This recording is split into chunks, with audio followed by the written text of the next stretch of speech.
Chapter 31. Batman watched from a distance, where the others had dropped him due to the area ahead being contaminated with radiation. The ground trembled with booms, sending pressure waves in every direction with each clash, dousing the flames from the recent explosion wherever they passed.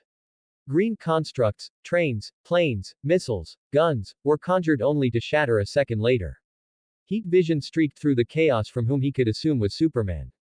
The only figure he could make out clearly was Green Lantern, who was glowing in the darkness.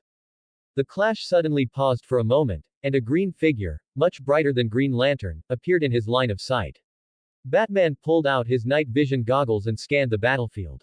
Through the lenses, he saw Green Lantern, Superman, and Wonder Woman surrounding Max in a triangular formation. Max was glowing green, his top shredded to rags, revealing his bare upper body. Strange papers with tattoos were pasted across his chest. He stood in a boxing stance, hands jet black, a sneer curling across his face. Batman's hands tightened around his binoculars, teeth clenching. Normally, when an opponent proved too strong for the League to handle, he would provide support and tactical advice, but now, he was completely helpless once again. Still, he wouldn't waste the opportunity to gather intel on Max's abilities. It was obvious Max had grown stronger than before.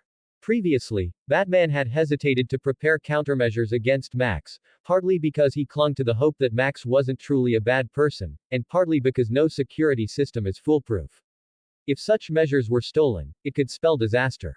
Yo! Batman was startled. He quickly pulled out a batarang as he turned and saw another Max standing next to him, his Sharingan glowing in the darkness.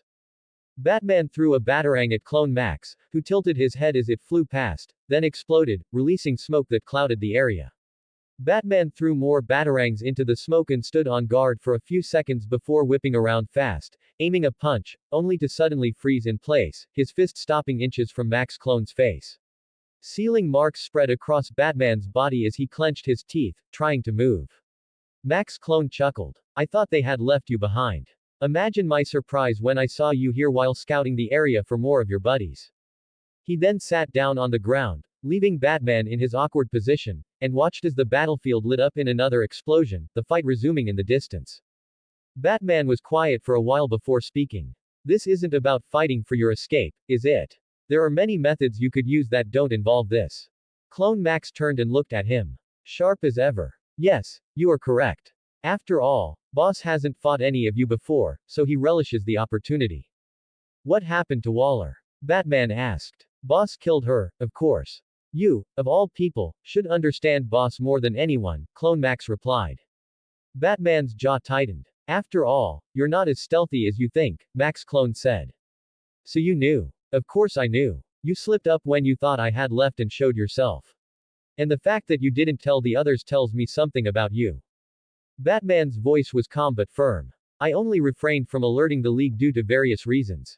There are impulsive members such as Green Lantern and Flash who would have definitely gone after you, which would be bound to end in a confrontation in a populated area, an outcome with high chances of being undesirable. Another explosion shook the battlefield, followed by a warm gust of wind sweeping over them. I suspected as much, Max Clone replied. After what you've done tonight, you'll be branded an enemy of the state for killing a government agent. More people will spring up, plotting ways to take you down. Will you kill them too? Batman asked. I couldn't care less what they do or say, as long as they don't try cloning me again, it's fine. But I will not tolerate any attack from them. I'm not a monster who kills just because I can. I simply find the idea of dealing with the same individuals over and over, and allowing monsters to live absurd. Unlike you, who does it on a daily basis in the name of your so-called justice. Max Clone's eyes glinted as he added. You blind yourself to reality and use the word, hero, and justice, to excuse yourselves from doing what has to be done. Batman's jaw tightened, his eyes narrowing. Justice isn't about vengeance or bloodshed. It's about restraint. The real sacrifice is holding back when it would be easier to end it. That's what makes us who we are. Max Clone's laugh was low, mocking. Restraint. That's your justification, you call it sacrifice, holding back, but what does it accomplish? The same monsters keep coming back, committing atrocities, while you hide behind your precious cliché lines, pretending they mean something, but in the end, it's just cowardice masquerading as virtue. Batman's eyes narrowed, his voice low and unwavering. Cowardice. You misunderstand. The restraint you call weakness is what keeps us from becoming the monsters we fight. Every life you take, every atrocity you commit is proof that you don't understand sacrifice, Max. You're not a hero because you kill, you're just enslaved to your own power and use it to justify your actions. Max Clone's lips curled into a dark, mocking grin. At least my actions yield true results, and unlike you, I don't cling to justice and hope the world will change. But I'm clearly talking to a delusional man who lives in his own dream world and is yet to wake up to reality and see the world for what it truly is. He turned and began walking away. Then, glancing back over his shoulder. My set time is up. You'll be free in 2 minutes to go check on your other delusional friends, because they'll be needing you after what boss will do to them. With that, he leapt away, vanishing into the night as silently and abruptly as he had shown up. Down on the battlefield, Superman and Wonder Woman were both breathing hard, blood streaking their bodies. Wonder Woman's hair clamp had long since broken, leaving her hair loose and wild, while Superman's forehead was cut, his suit torn in several places, and his cape completely shredded. Green Lantern was nowhere to be seen. Max had taken him out with a single punch, which was really disappointing. Max stood opposite them, barricaded, streaks of dried blood across his torso, his pants reduced to torn shorts. A blue aura flickered around him, lightning crackling through it, while his hands were jet black, a terrifying combination of Haki, the Raikage's lightning cloak, and the seventh gate. The fusion allowed him to compete with Superman blow for blow and outpace him in short bursts of speed. The only downside so far was the tremendous pressure it put on his body, which his regeneration largely neutralized. The bigger concern was the massive stamina drain it caused. Time's up, Max said, his voice steady but carrying a hint of respect. I told you to come at me with lethal intent if you truly wanted to stop me. Yet, even when the chance to land a crippling blow appeared, you held back. I admire your tenacity, your strict adherence to your code, even when the situation says otherwise. Well, of course I can't say the same for the Princess of the Amazons. But you are naive, and I hope one day you wake up from your dreamland. He clasped his hands together in a precise gesture, his aura surging. Our short exchange has been educational for me, in ways I hope it has been for you too. But now, it's time to end this. No. Max. Superman shouted, blurring forward with Wonder Woman at his side. Max leapt upward as they barreled toward his previous position. Daytime Tiger. A massive white tiger, forged entirely from compressed air, roared into existence, charging straight at Superman.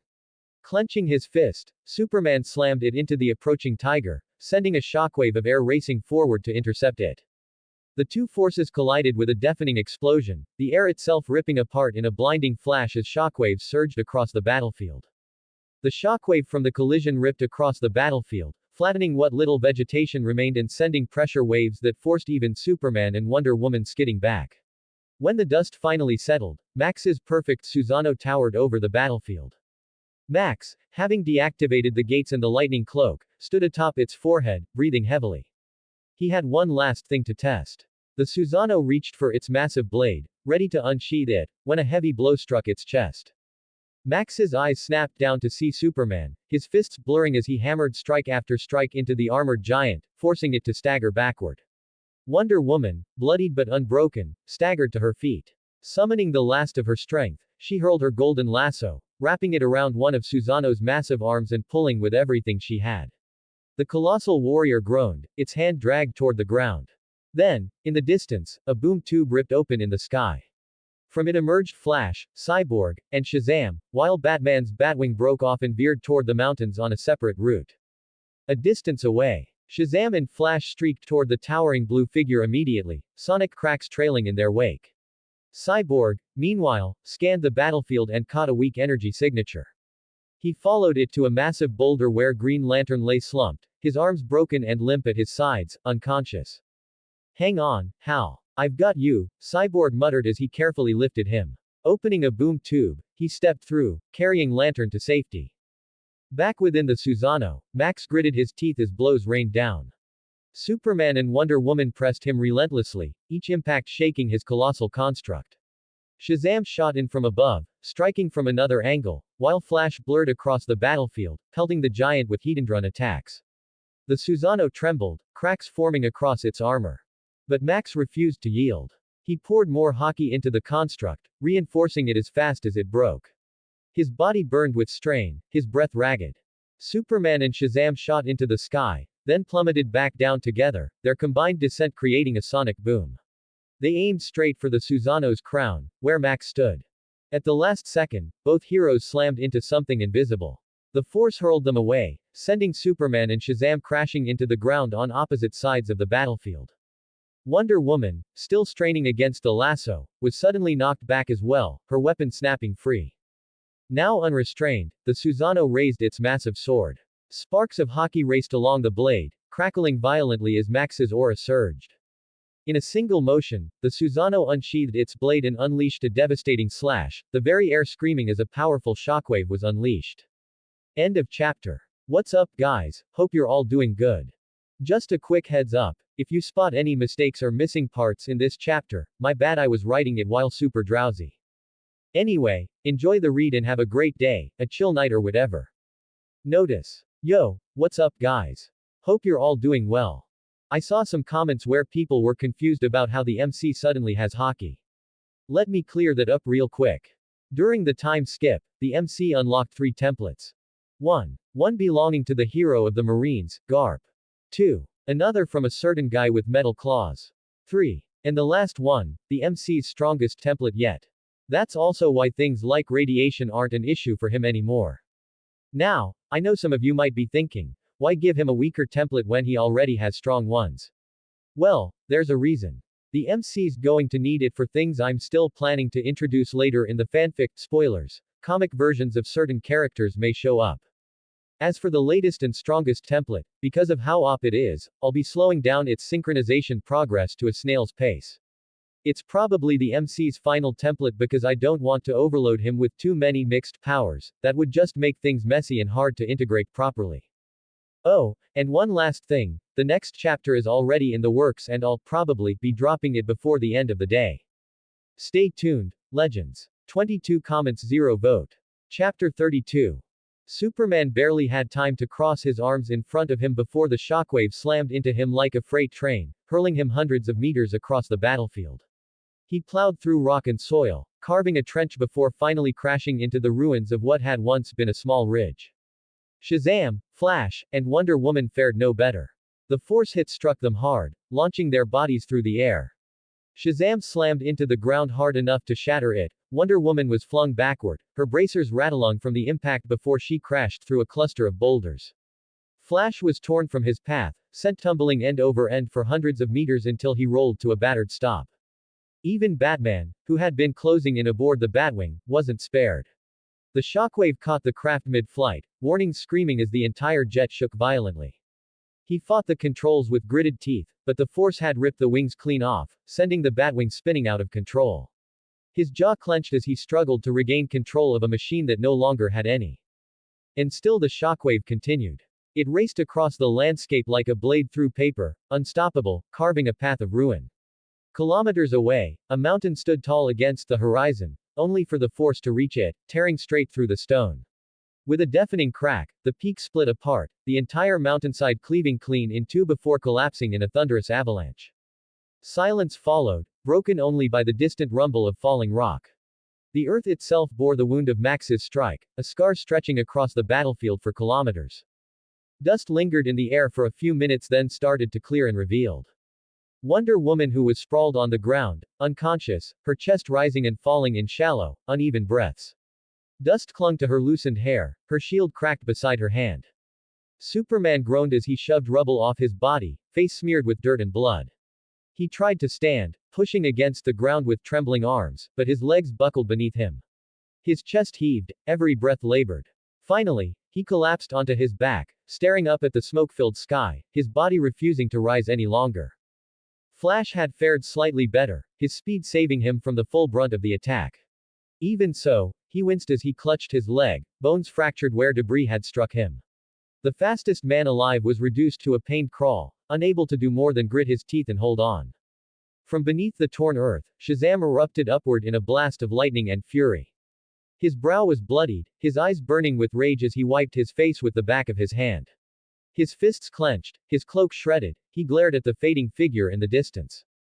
Max stood hovered over the battlefield, his Susanoo flickering, then dissolving into motes of blue light. Shazam's fury ignited into motion. He shot forward, a streak of divine power cutting across the sky. But Max only closed his eyes. Slowly, he raised his hands, fingers weaving into a single hand seal. His body relaxed as if surrendering to gravity itself. Just as Shazam reached him, lightning coiling around his fists, Max vanished. The sudden absence of his opponent left Shazam skidding to a halt, teeth bared as he had struck nothing but empty air. Max, you bastard. Come out and face me. Shazam roared, his voice cracking through the smoke and rubble. Sparks of divine lightning leapt off his fists as he spun, searching around for any trace of the man who had just vanished before his eyes. In the distance, Batman emerged from what remained of his Batwing. The once sleek machine was now a burning carcass of twisted metal. His cape dragged against the dirt as he staggered forward, his left arm hanging awkwardly. With a sharp breath, he braced himself against the wreckage and shoved hard. A sickening pop resounded as his dislocated shoulder slammed back into place. A grunt of pain tore from his lips. His gaze lifted to the battlefield where Shazam raged, lightning flashing will. Superman lay sprawled in the rubble, Wonder Woman motionless at his side, and Flash clutching his broken leg. Batman's eyes narrowed. His face remained unreadable, but his clenched jaw and trembling fists betrayed the storm brewing inside him. The others had given everything, and still, Max had escaped. Max teleported 7 times before reaching his hideout. He fell on his back with a thud, groaning. Footsteps approached, and he opened his eyes to see his clone standing over him. Had fun playing with the heroes, huh? The clone asked. Yeah, it was fun while it lasted. I also killed Waller, Max replied. He raised his hand, and the clone pulled him up. Well, at least that's one less pain in the ass for us. God, I hated that woman, the clone said. Yeah, I just needed a reason to chop off her head. Too bad she doesn't have chakra, or I would have tortured her before killing her, Max said.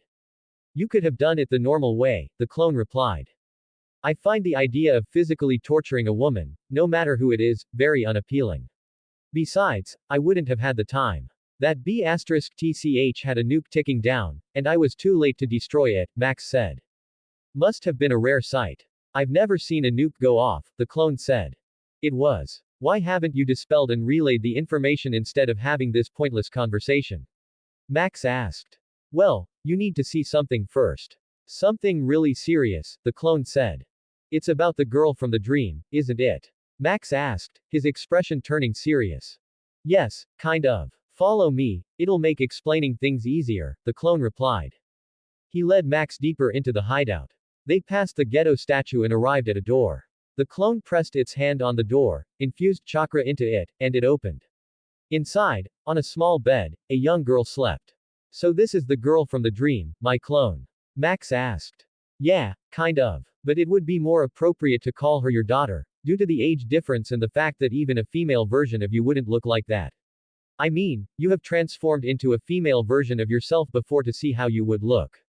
Just get to the point, Max interrupted. Well, the thing is, I suspect someone else's DNA was involved in the mix, though I don't know whose DNA was used, the clone replied. Max turned and looked at him. What? Why are you looking at me like that? The clone asked. You're telling me that you didn't check the records and data collected on her. Max deadpanned. I was planning to do that after cleaning house, but unfortunately I didn't get the chance. She attacked me the moment she saw me.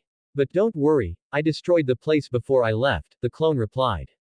You had a simple task, and what did you do? Utterly messed up, Max said gritting his teeth. Geez, man, relax. You're overreacting. Besides, you would have done the same, the clone replied. You know what? Forget it. Was she the only one, or were there more? Max asked. She was definitely the only one. The others were just malnourished white Zetsus, the clone replied nervously. He didn't know exactly if she was the only one, but he had destroyed all the others he had found since they were disfigured and not fully grown. You know if you're lying, I'll know when you dispel, Max said. Yeah, but I'll be long gone by that time. Even if you make another clone, it won't be me, the clone said. Max glared at him for a while before activating his Sharingan and scanning the girl. She actually has chakra, a substantial amount too. Though she seems to be under genjutsu, Max said. Yeah, I couldn't exactly beat up a kid. That'd be messed up, the clone said. I guess you're right, Max replied. There's more you'll find interesting. Let's go to the lab, the clone said, vanishing in a body flicker. Max followed shortly after, losing the door first. When Max arrived in the room, he was surprised to find a creature eerily similar to a white Zetsu, with green hair and white skin. The difference was its more defined features, glasses, and a lab coat with pants ripped at the knees. It was held against the wall with chains and seemed unconscious. Freaky, isn't it? The clone asked. Where did you even get this thing? Max asked. Well, I found it spying on me while I was at the island and decided to nab it, the clone replied. It kinda looks like a white Zetsu, but more humanized in terms of appearance, Max said, holding his chin. Yeah, I was puzzled too when I first saw it. It has chakra too and can even use the mayfly technique, the clone added. Well, that certainly makes things more interesting, Max said. Yeah, though from the looks of it, it seems to have been a human before. Maybe they were implanting my cells into people, Max pondered. Maybe. But you should interrogate it for information, the clone said, turning toward Max and seeing him zoned out. What will you do with her? The clone asked. Honestly, I don't know. This is all just too sudden, Max admitted. Yeah, I just wanted to kill her at first, but I just couldn't. If it helps, the heroes think you ordered me to kill her, so you can exploit that, the clone said. And how did you fool them? She doesn't show any signs of injury, Max asked. I used genjutsu on her and quickly placed a seal on her heart to put her in a false death state. Hell, even she thinks you stabbed her. No need to thank me, the clone said. Right, Max said dryly. Well, my job here is done, the clone said, vanishing in a puff of smoke. Max gained all the memories he could, clearly seeing through his clone's intention. It had tried to comfort him by recounting most of what happened instead of dumping all the knowledge at once. Somehow, it worked. Max sighed heavily, broken out of his musings when he heard a voice. How rude of you to talk about me while I'm literally right here. And who's this Zetsu guy you're talking about? End of chapter. Sorry for the bombshell, guys. Cold sweat smile, but this is just how it is. Let me know if you want any changes. I'm also considering an idea for a branching out fanfic where the clone actually gets killed, and the story would kick off from there. Drop your opinions so I can know how you feel about the chapter, your feedback really help.